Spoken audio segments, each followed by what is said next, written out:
Question number 61, at a simple electrostatics অংক. The number of electron which must be removed from a substance to give a positive charge of this much. So, our second year is to simple formula quantization of electric charge of Q is equal to NE.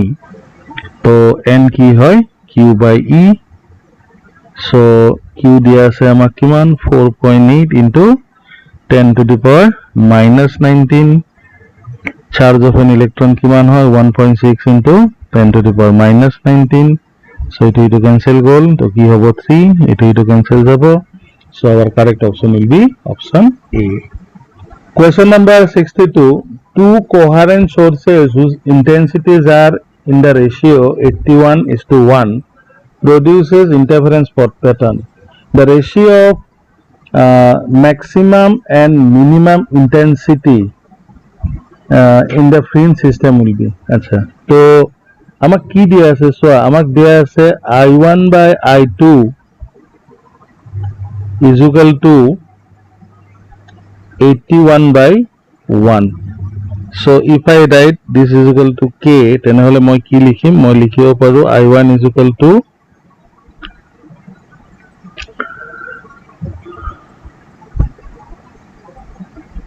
81K আৰু I2 is equal to K. ঠিক আছে? আচ্ছা, এতিয়া কি কৈছে চোৱা, তো Imax by Imin আমাক উলিয়াব দিছে. So Imax by Imin উলিয়াব দিছে. So ফৰ্মুলাটো আমাক কি কয় চোৱা, আমাক কয় root over I1 plus root over I2 whole square divided by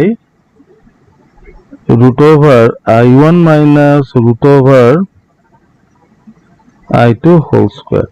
অর্থাৎ মই ইয়াতে কি লিখিম চোৱা, তো মই লিখিম 81 or square root ললে কি হয় 9. So it will be কি হ'ব 9K plus 1 means plus K whole square divided by 9K minus K whole square. অর্থাৎ আমি কি পাম? আমি পাম 100 divided by কিমান পাম কোৱা 64. তো গতিকে ইয়াক যদি আমি 4 ৰে ডিভাইড কৰো তেনেহলে কি পাম? This will be 25 and this will be 4, this will be what? This will be 16. So our correct option will be 25:16. তাৰপিছত চোৱা question number 63 error এটা simple অংক. A formula is given, physical quantity is given, percentage error in ABCD are given. So find out the percentage error in X. তো গতিকে আমাক যেটো formula দিয়া আছে তাৰ পৰা del x by x কিমান হ'ব কোৱা? del x by x into 100% is equal to কি লিখিবা? তুমি লিখিবা 2 del a by a into what? Into 100%. তাৰপিছত তুমি লিখিবা plus del b by b into 100%. তাৰপিছত লিখিবা 1/3 del c by c into 100%. আৰু লাষ্টত square root of d, তাৰ মানে তুমি লিখিবা half into del d by d into 100%. So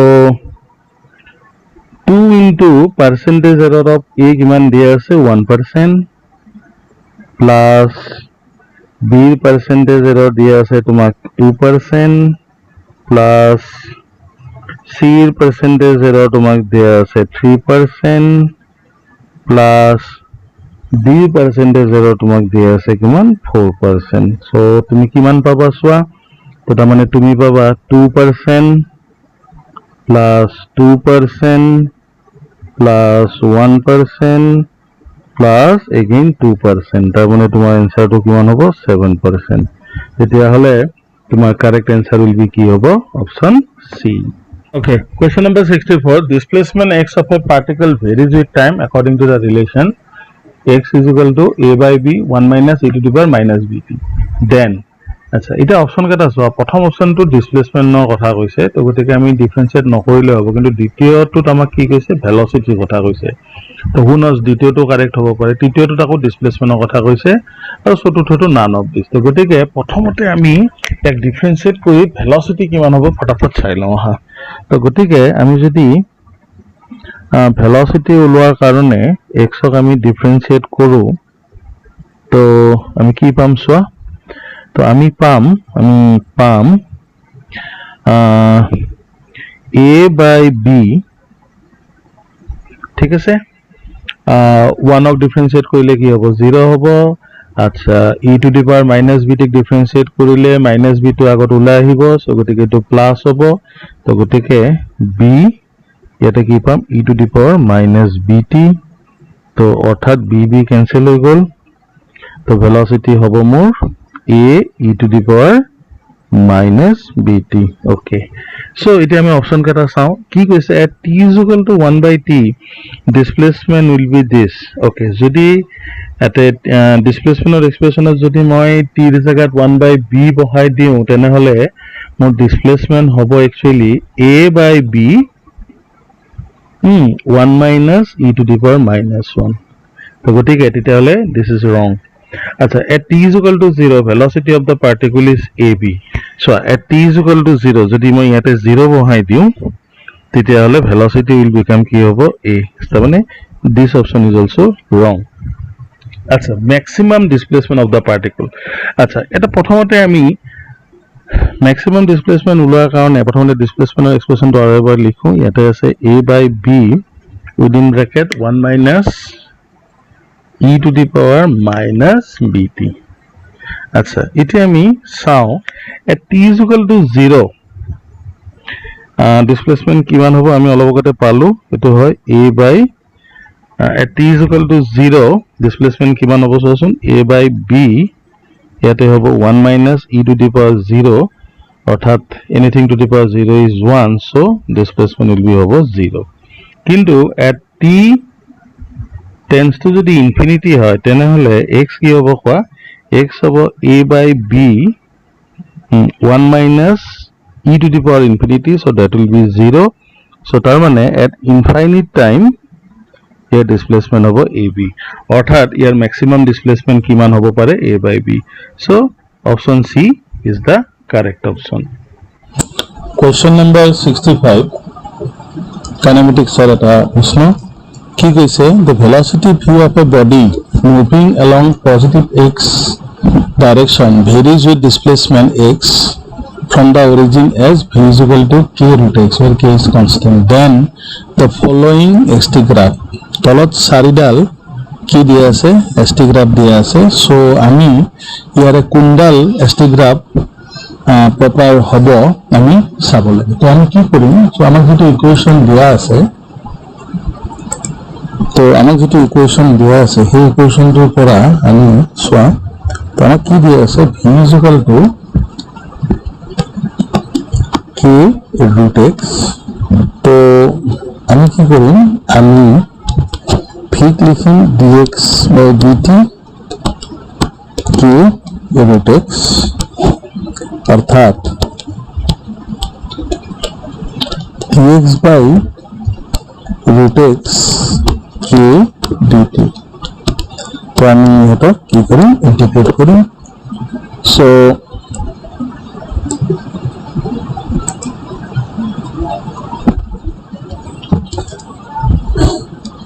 তো আমি পাম x minus half plus 1 divided by minus half plus 1 right hand side of কি হ'ব kt plus c অর্থাৎ আমাৰ উপৰত হ'ব x to the power half তলত হ'ব half আৰু right hand side হ'ব kt plus c তো গতিকে আমি ফাইনালি লিখিব পাৰিম 2 root x is equal to kt plus c equation 1 তো আমার কোশ্চেনে দেওয়া আছে যে স্টার্টিং ফ্রম অরিজিন অর্থাৎ at t is equal to 0 আমার x is equal to 0 হবে তেনেহলে আমার ইকুয়েশন 1 এর উপর আমি পাম যে constant of integration c will be equal to 0 তেতিয়াহলে আমার ইকুয়েশনটো হবে 2 root x is equal to kt so ইয়াৰ উপৰ আমি x লিখিব পাৰিম k square by 4 t square অৰ্থাৎ x proportional to t square তেনেহলে আমাৰ ডিসপ্লেসমেন্ট আৰু টাইমৰ ৰিলেশনটো হ'ল x proportional to t square তাৰ মানে আমাৰ এটা যদি আমি অপশন কেটা চাও অপশন এ হৈছে এডাল স্ট্রেট লাইন তাৰ মানে linear equation option B also straight line option C আৰু ডি কার্ভ লাইন কিন্তু যেহেতু power two T power positive সেগটিকে আমার কারেক্ট অপশন হবে option C Question number 66 three masses m1 m2 m3 are connected to a rope as shown in figure masses are given and the whole system is going upward with an acceleration of 2 meter per second square অর্থাৎ the whole system is moving upward with an acceleration of 2 meter per second square so then the value of t1 is okay তো গটিকে মই যদি এতিয়া প্ৰত্যেকটোৰে fbd বনাও তেনেহলে m1 এর fbd হ'ব t1 minus m1g minus t2 is equal to m1a okay similarly m2 হবে t2 minus m2g minus t3 is equal to m2a and similarly m3 হবে t3 minus m3g is equal to m3a okay তেতিয়াহলে আমার t3 কিমান হবে t3 হবে m3a plus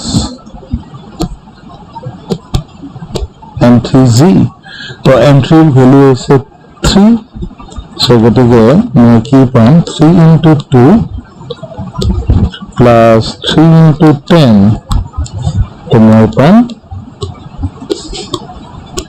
36 Newton okay তেতিয়াহলে এই ইকুয়েশনটোৰ পৰা আমি t2 কিমান পাম সো আমি t2 পাম t3 plus m2a plus m2g তার মানে 36 plus m2 is 2 so 2 into 2 4 plus 2 into z minus 20 so this is equal to 60 newton okay তেতিয়াহলে আমি t1 কি পাম সো আমি t1 পাম t2 plus m1a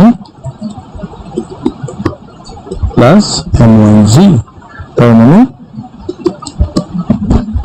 60 plus m1 is 5 so 5 into 2 10 plus 5 into g means 5 into 10 so 60 plus 60 so total answer will be 120 newton so the correct option will be option D.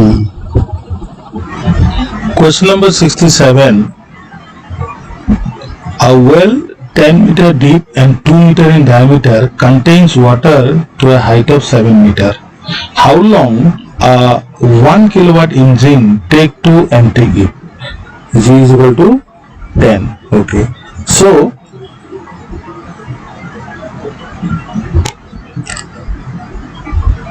এটা কি আছে, এটা well আছে য'ত পানী আছে কিমান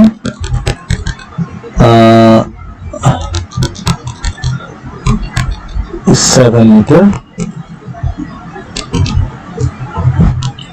তো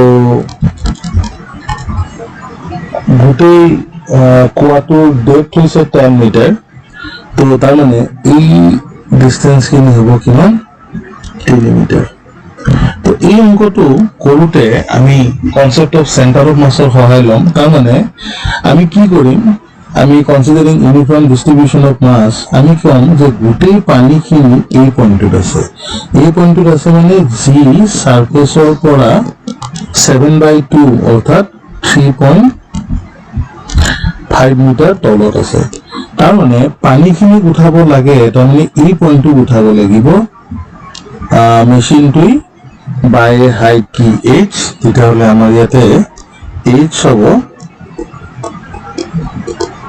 6.5 মিটাৰ।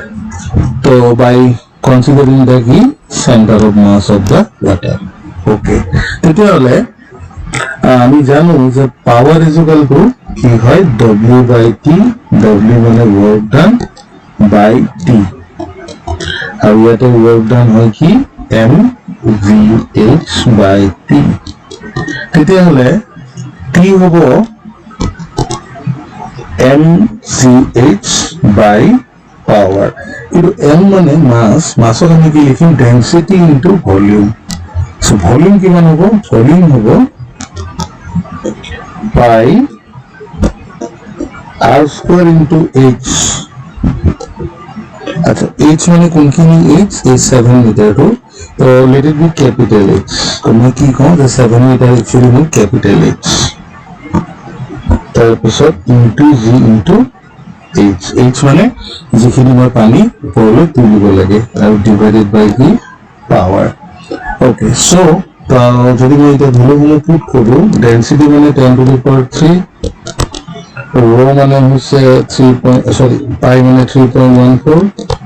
আচ্ছা, রেডিয়াস কিমান হ'ব মোক দিয়া আছে, ডায়ামিটাৰ 2 মিটাৰ। সো গতিকে ডেফিনেটলি ৰেডিয়াস মোৰ কিমান হ'ব, ৰেডিয়াস হ'ব 1 মিটাৰ। কিমান হ'ব,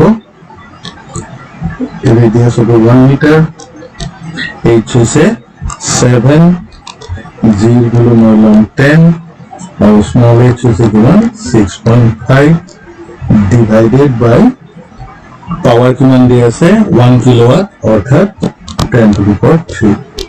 তো যদি মই 3.14 into 7 into 65, 6.5 into 10 65, তেনেহ'লে মই কিমান পাম, মই পাম 1429.7, and which is approximately কিমান হ'ব, মই 1430 বুলি ক'ব পাৰোঁ। তাৰ মানে এইখিনি ক্যালকুলেট কৰিলে মই মোৰ টাইম পাম 1430 second.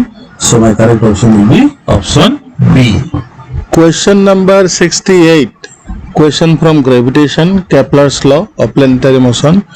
Distance of two planets from the sun are 10 to the power 13 meter and 10 to the power 12 meter respectively. The ratio of their speed in the orbit v1 by v2.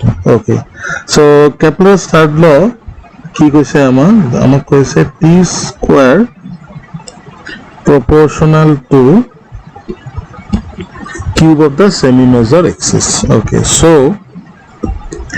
t proportional to r to the power কি হ'ব 3/2. আচ্ছা, now again what is velocity? Velocity হয় 2 pi r by t.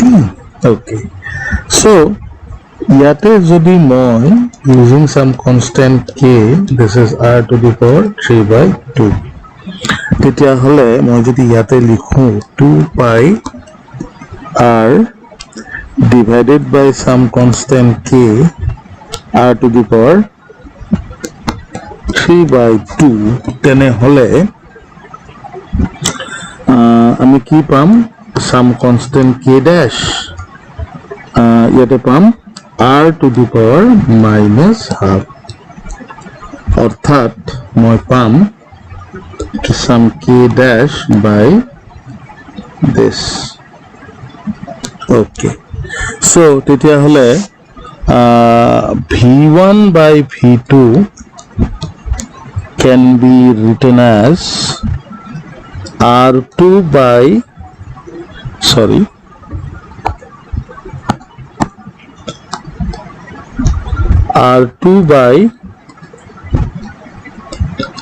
r1 and the square root আচ্ছা তেতিয়াহ'লে r2 কিমান দিয়া আছে r2 আমাক দিয়া আছে 10 to the power কিমান 12 আৰু r1 আমাক দিয়া আছে 10 to the power কিমান 13 so গতিকে my ratio will be equal to what 1 by and the square root 10 so my correct answer will be option B. Question number 69. 3 bars of equal length and equal area of cross section are connected in series. Their thermal conductivities are in the ratio 2:4:3.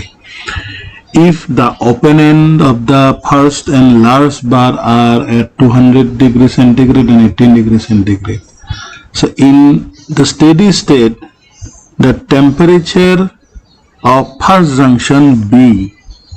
So it is a thermal conductivity অংক hit current আর thermal রেজিস্ট্যান্সের উপর base তো আমি কি করব তো আমি ধৰি লওঁ যে এই টেম্পাৰেচাৰটো হৈছে আমাৰ কিমান θ1 এই টেম্পাৰেচাৰটো হৈছে কিমান θ2 আৰু ইয়াৰো লেংথ হৈছে L ইয়াৰ length L cross sectional area আছে A और कोएफिशिएंट ऑफ थर्मल कंडक्टिविटी ধরা হল ইয়ার 2k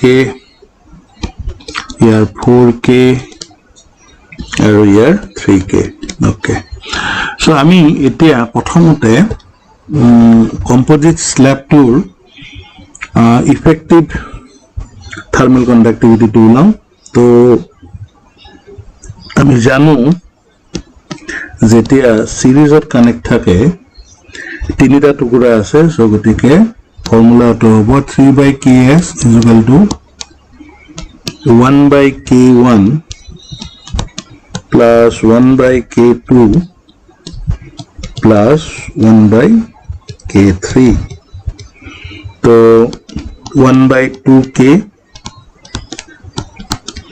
plus 1/4k plus 1/3k और इहतर एलसीएम होबो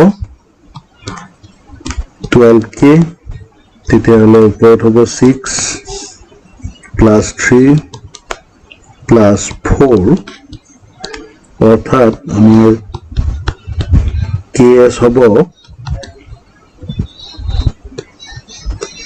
36k divided by 30 তেতিয়াহলে স্ল্যাবটোৰ মাজেৰে যোৱা হিট কাৰেন্ট কিমান হ'ব কানেক্টেড ইন সিৰিজ সো সবৰে মাজেৰে সেম হিট কাৰেন্ট যাব সো হিট কাৰেন্ট হ'ব 200 degree Celsius minus 18 degree Celsius divided by thermal resistance of the composite slab so hitu hobo total length hobo 3L divided by area hobo A aru KS অর্থাৎ উপৰত hobo 182 AKS divided by 3L तो 182 A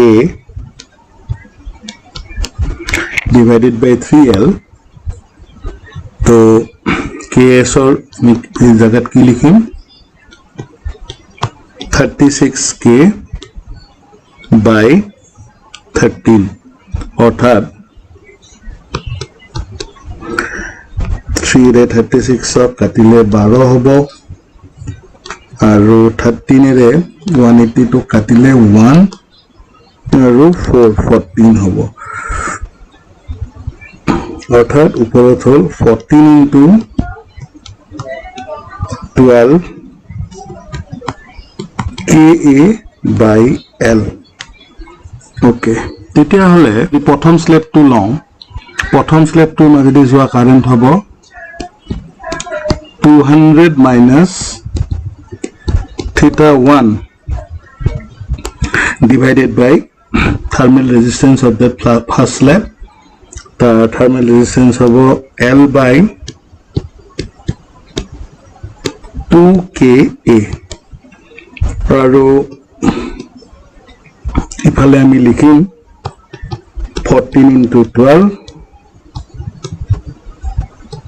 KA by L. তেতিয়া হলে 400 minus 2 theta 1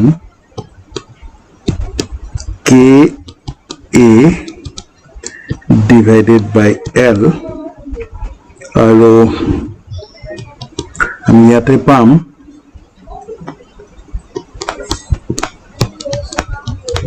14 into 12 KA by L. तो KA আৰু L আমাৰ কি হৈ গ'ল কেনসেল হৈ গ'ল আৰু ইফালে 14 into 12 হ'ব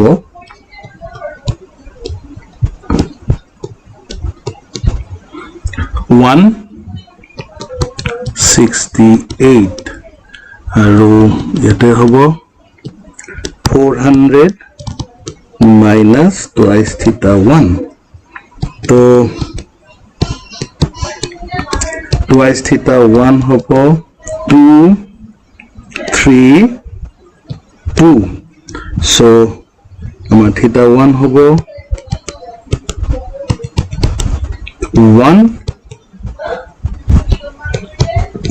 616 degree তেতিয়া হলে আমাৰ কারেক্ট অপশন হবো option B.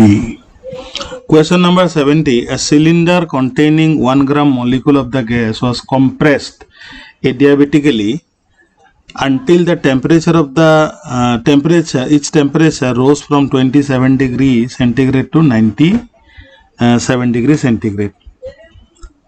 Heat produced in the gas will be gamma is equal to 1.5. So gotike ami jano je work done kiman hoy work done hoy R by 1 minus gamma del T.